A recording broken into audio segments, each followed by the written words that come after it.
हाँ जी, तो next question आपके साथ स्टार्ट कर रहे हैं हम लोग। और नेक्स्ट क्वेश्चन जो है ये सीबीएसई ने 2019 में आपसे पूछा था। किस रीजन में पूछा था ये मेरे सामने नहीं है इन्फॉर्मेशन, बट सीबीएसई ने 2019 में क्वेश्चन पूछा हुआ है, तो इंपॉर्टेंट क्वेश्चन है हम लोगों के लिए। आइए क्वेश्चन को एक बार मैं रीड कर देता हूँ, ठीक है। थोड़ा बड़ा है इसलिए मैंने बोर्ड पर गिवन पार्ट लिखा नहीं है इसका ज़्यादा, ठीक है। या आप कहेंगे तो मैं रीड करते समय लिख भी दूंगा गिवन पार्ट। देखिए क्वेश्चन कहता है Amit and Kartik are partner sharing profits equally. तो हमारे पास दो पार्टनर हैं, अमित एंड कार्तिक, ठीक है। और उनकी पीएसआर हमें गिवन है इक्वल, यानी 1:1। आगे क्वेश्चन कहता है they admitted Saurabh for an equal share in profit. यानी कि सौरभ का अगर एडमिशन हुआ है तो हुआ क्या है जी,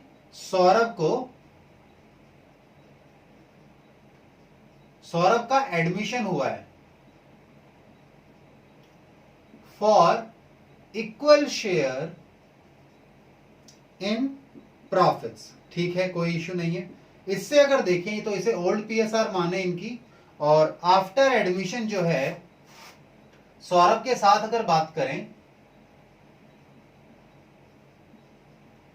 ठीक है, तो सौरभ के साथ नई पीएसआर क्या हो जाएगी, नई प्रॉफिट शेयरिंग रेशियो 1:1, क्योंकि इक्वल प्रॉफिट मिलेंगे इससे, तो यानी जो भी प्रॉफिट होगा उसमें अब 3 हिस्से होंगे, ठीक है। आगे देखें, आगे कहता है goodwill is valued at 4 years purchase of super profits. Goodwill जो है वो वैल्यू कैसे होगी, goodwill is equals to super profits multiplied by 4। ये क्वेश्चन ने बताया कि गुडविल कैसे निकालेंगे, ये 4 years purchase into super profit, ठीक है। Now the balance sheet of the firm on Saurabh's admission was follows. अब हमें बैलेंस शीट दे रखी है फर्म की सौरभ के एडमिशन के समय, यानी इस बैलेंस शीट में जो भी इंफॉर्मेशन है, जो भी चीजें हैं, वो किससे पर्टेन करती हैं, अमित एंड कार्तिक से। सौरभ का तो अभी एडमिशन हुआ है, ठीक है ना। लायबिलिटी साइड में कैपिटल दी है दोनों पार्टनर्स की, रिजर्व है, लोन है, सन्ड्री क्रेडिटर्स गिवन है, ठीक है। एसेट साइड की बात करें, मशीनरी है, फर्नीचर है, स्टॉक है, डेटर्स है एंड कैश है, ठीक है। आगे कहता है नॉर्मल रेट ऑफ रिटर्न 12% है, ठीक है। बैलेंस शीट की इंफॉर्मेशन लिख नहीं रहा मैं यहां पर, उन्होंने नॉर्मल रेट ऑफ रिटर्न बताया है 12%, ठीक है। आगे क्वेश्चन कहता है average profits of the firm for the last 4 years। Average profits भी बता दिए 30,000 रुपए, ठीक है। अगली इंफॉर्मेशन क्वेश्चन ने क्या दी, एवरेज प्रॉफिट बताए आपको ₹30,000, ठीक है जी। अब चलिए आगे क्वेश्चन कहता है calculate Saurabh share of goodwill. Saurabh का शेयर ऑफ गुडविल जो उसे लेकर आना है at the time of admission, वो हमें कैलकुलेट करना है, ठीक है। आइए जी, तो आपको करना क्या है, you have to calculate Saurabh, spelling Saurabh की क्या लिखी है ऊपर, SAURAB, Saurabh share of goodwill, ठीक है। ये हमें कैलकुलेट करना है। चलिए तो आइए क्वेश्चन पर आते हैं, सॉल्यूशन स्टार्ट करते हैं अपना। सबसे पहले देखिए जी, हमें सबसे पहले तो गुडविल चाहिए। गुडविल ये तो बताया है क्वेश्चन ने कि गुडविल कैसे निकलेगी, बट हमें गुडविल कैलकुलेट तो नहीं करके दे रखी है। पहले तो गुडविल निकाले ना, तभी तो हम बताएंगे उस गुडविल में शेयर कितना है सौरभ का। तो आइए जी, तो देखें गुडविल क्वेश्चन ने कहा है goodwill is equals to super profits multiplied by 4, ठीक है। अब ध्यान से देखो, कहीं क्वेश्चन में सुपर प्रॉफिट की इंफॉर्मेशन है, पीएसआर है, एडमिशन की बात है, गुडविल कैलकुलेट की बात है, नॉर्मल रिटर्न है, एवरेज प्रॉफिट्स है, सुपर प्रॉफिट तो है ही नहीं। चलिए एक्सपेंड करें अपनी इक्वेशन को, एक्सपेंड करें तो हम कह सकते हैं सुपर प्रॉफिट कैसे निकलते हैं, एक्सपेंशन करेंगे तभी तो पता लगेगा क्या इंफॉर्मेशन अवेलेबल है और कैसे काम करना है। तो सुपर प्रॉफिट्स निकलते हैं आपके average profits minus normal profits,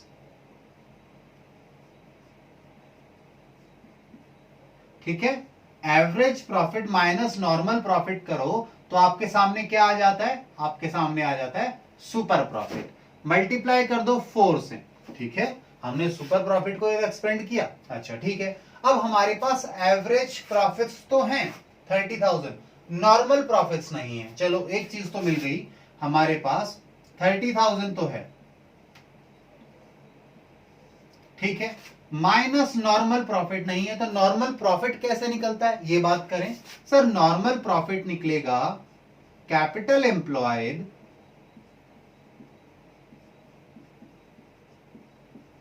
multiplied by normal rate of return, normal rate of return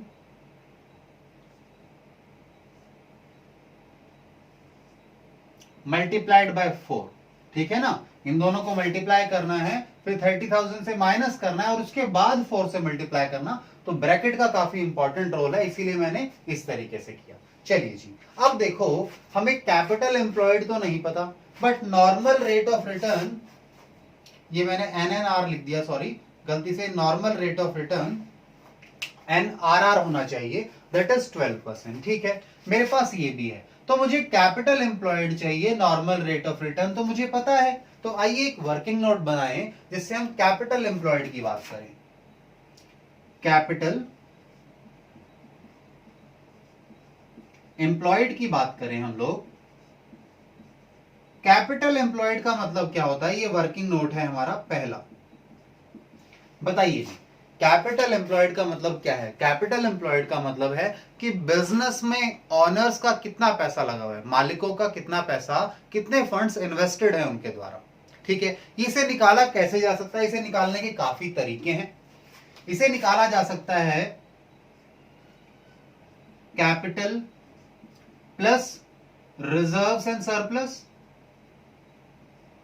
surplus ठीक है।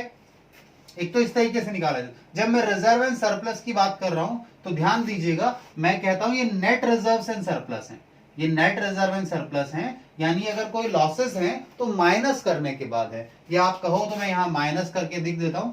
एक्यूमुलेटेड अगर कोई लॉसेस हैं तो उसे माइनस करने के बाद आया। एक और तरीका भी है, वो क्या है, वो है एसेट्स माइनस लायबिलिटीज, तब भी आ जाएगा ये, ठीक है। आइए जी, तो अब ये इंफॉर्मेशन जो है ये आपके पास अवेलेबल है, आपके पास कैपिटल की, रिजर्व एंड सरप्लस की, एसेट और लायबिलिटीज की इंफॉर्मेशन है। क्वेश्चन ने आपको बैलेंस शीट गिवन दी है। देखिए अगर आपको दिख पाए तो मैं आपकी स्क्रीन पर दिखाता हूं, ये बैलेंस शीट गिवन है, ठीक है। आई बिलीव आपको दिखेगा, मैं एक बार कैमरे में देखता हूं आपको दिख पा रहा है नहीं दिख पा रहा, हाँ शायद दिख पा रहा होगा अब, ठीक है ना।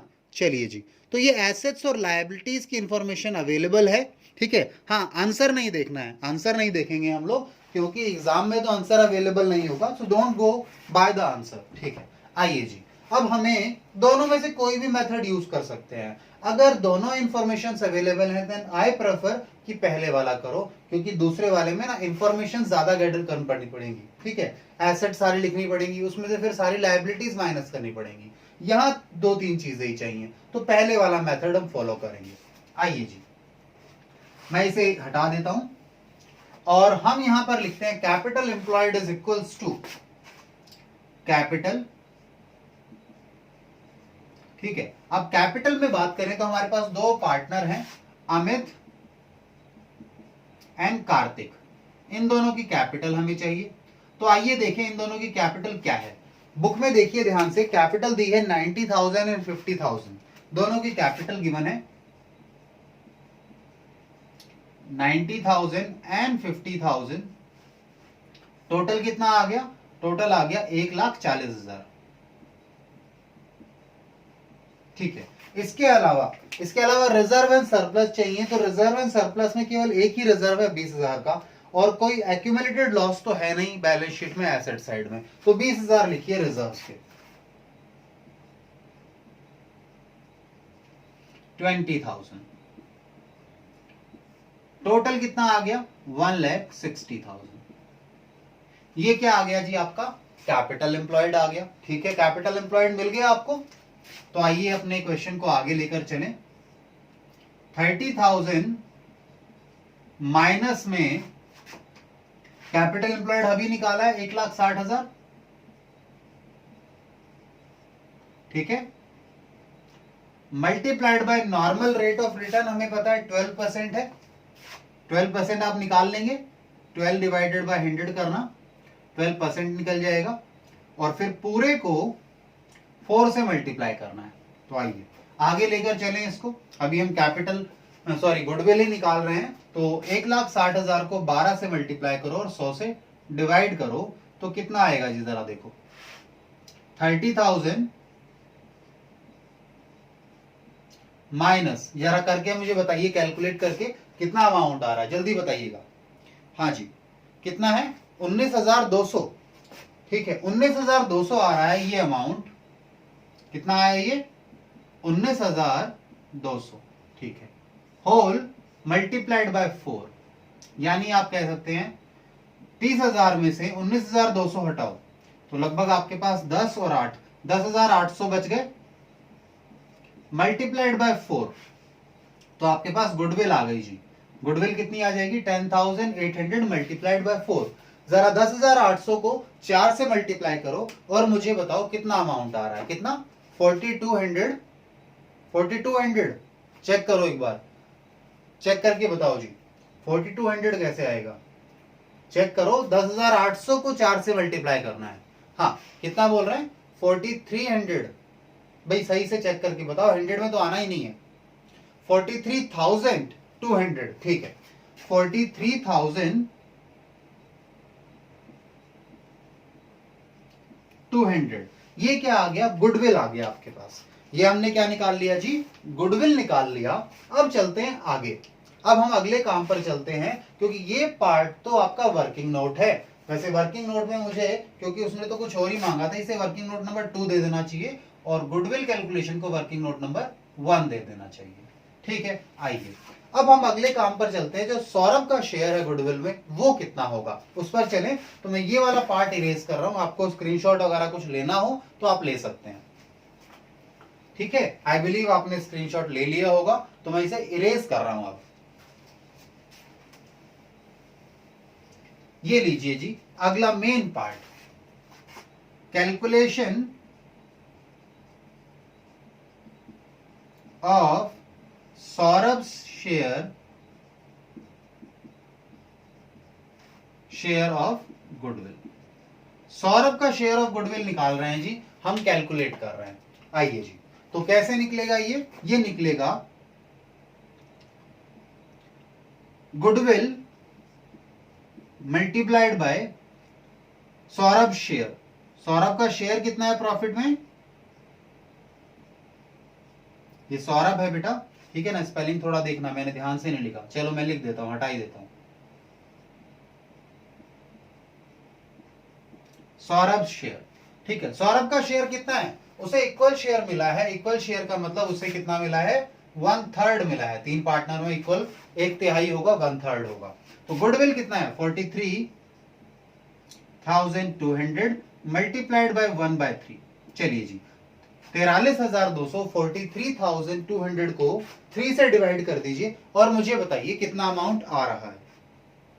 हाँ जी, कितना बता रहे हैं, 14,400, ठीक है, 14,400 हमारे पास क्या आ गया जी, ये आ गया हमारा गुडविल का अमाउंट, ठीक है। गुडविल का अमाउंट कौन सा, सौरभ के शेयर का गुडविल जो आया है, यानी जो उसे लेकर आना है गुडविल का शेयर, क्योंकि ये गेन कर रहा है तो इसे इतना लेकर आना है, और ये जो लेकर आ रहा है इस पैसे को, इसे किसे देना होगा, इसे देना होगा सैक्रिफाइसिंग पार्टनर को। अच्छा, सैक्रिफाइसिंग रेशियो कोई बता सकता है क्या है यहाँ पर, जब कुछ भी नहीं कहा तो इन दोनों ने अपना जो सैक्रिफाइस किया है, अमित और कार्तिक ने वो बराबर सैक्रिफाइस किया होगा इस क्वेश्चन में। चलिए जी, तो इसे नोट डाउन कर लीजिए, हमारा क्वेश्चन खत्म हो गया है। इसके बाद हम फिर आगे चलेंगे, ओके।